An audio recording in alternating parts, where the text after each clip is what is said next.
Today I'd like to talk about procrastination. And the thing that came to mind is this wonderful book by Shel Silverstein, one of my children's favorite books, Where the Sidewalk Ends, among others. He's written quite a few. Or he wrote. Unfortunately, he's no longer with us. But procrastination reminded me of Sarah, Cynthia, Sylvia Stout would not take the garbage out. Sarah, Cynthia, Sylvia Stout would not take the garbage out. She'd scour the pots and scrape the pans, candy the yams and spice the hams, and though her daddy would scream and shout, she simply would not take the garbage out. And so it piled up to the ceilings. Coffee grounds, potato peelings, brown bananas, rotten peas, chunks of sour cottage cheese. It filled the can, it covered the floor.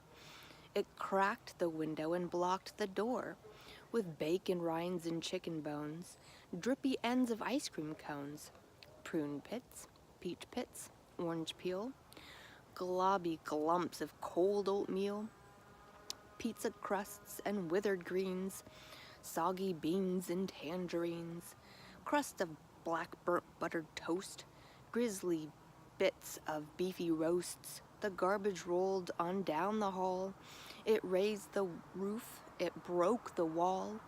Greasy napkins, cookie crumbs, globs of gooey bubblegum, cellophane from green bologna, rubbery, blubbery macaroni, peanut butter, caked and dried, curdled milk and crusts of pie, moldy melons, dried up mustard, eggshells mixed with lemon custard, cold French fries and rancid meat, yellow clumps of cream of wheat.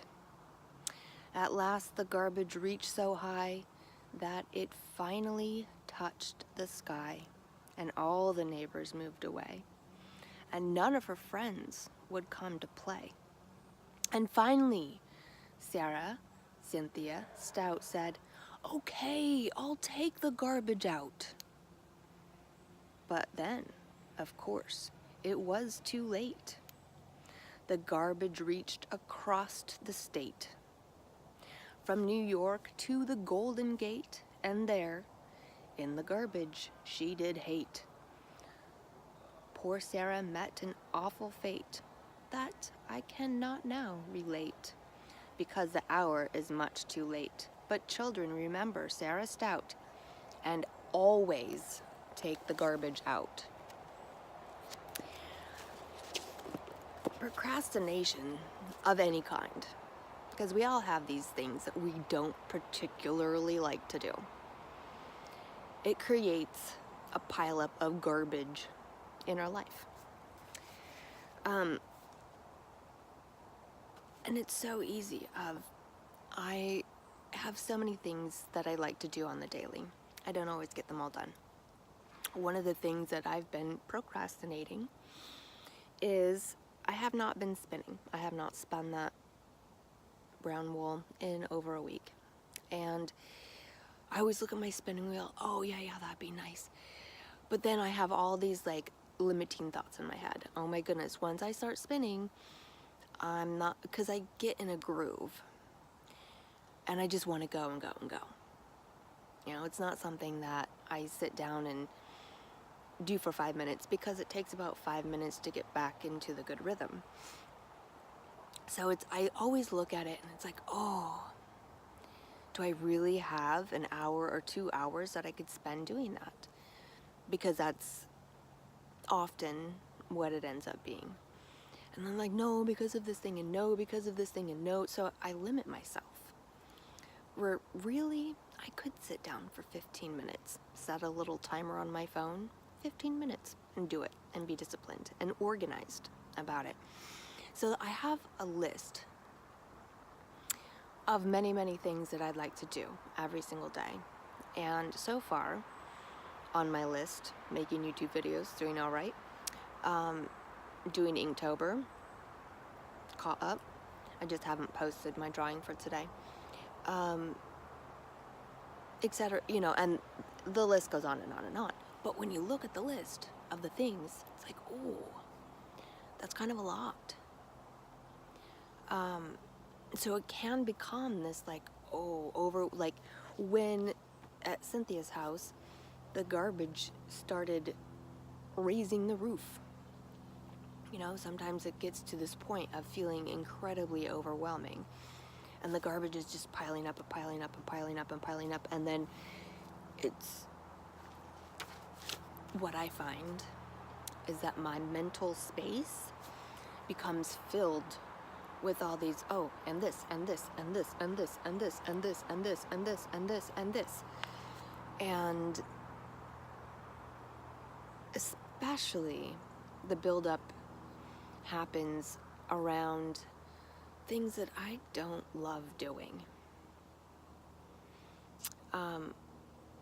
Like Cynthia, taking out the garbage is not one of my favorite things. It's not hard by any means.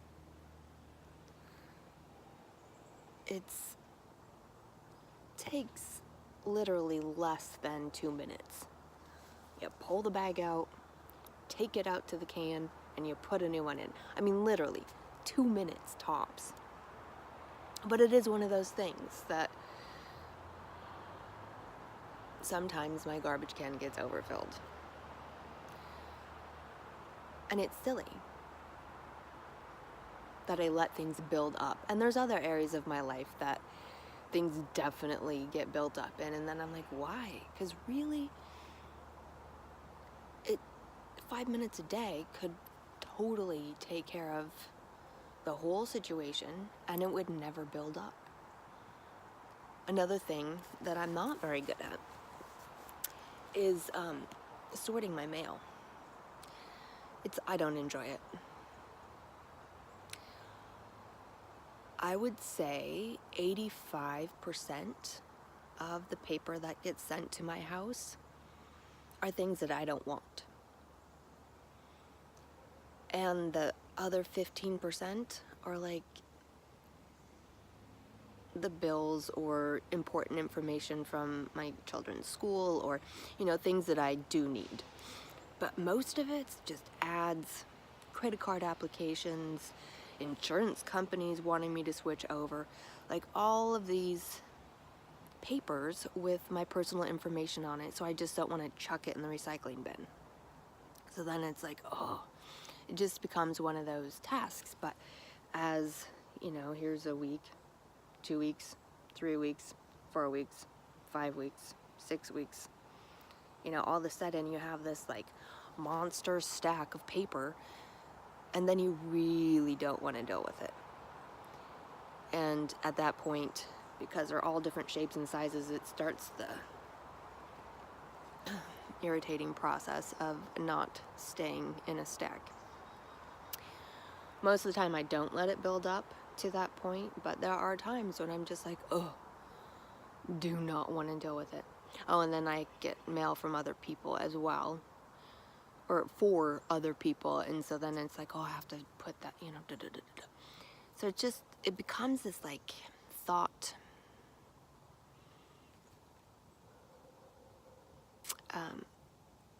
this collision of thoughts that's like, if I didn't spend that much time thinking about it, it could actually be done. With how many times I look at the stack of mail and like, I should do that. And then a couple hours later, I should do that. A couple hours later, I should do that. A couple hours later, I should do that. But because I'm not always disciplined and I don't have an organized time in which to take care of that, it is one of those things that in my mind, if I calculated how many times I thought about doing it, I could have just been done. How many, like, every time I look at it, I think about it. So all of that time that I had spent thinking about it, it could have been done. And I would have had that thinking time for more productive things. So, what are those things that come up, those things that you don't enjoy doing, that you think about doing a lot, but that I'll do it in a minute, I'll do it in a minute, I'll do it in a minute, and then life takes over, and then all of a sudden it's time to cook dinner, and then it's time to get this done, and then it's, oh my goodness, if I'm going to get enough sleep, then I have to, what are those things in your life? And just being aware of how things potentially build up, I have found really helpful, because I'm coming to the realization that, and I've thought about this before, but to a different level at this point, that if I just didn't let the garbage build up, to crack the window and raise the roof and block the door and all of those other things that Cynthia went through, if I didn't ever let it get to that point,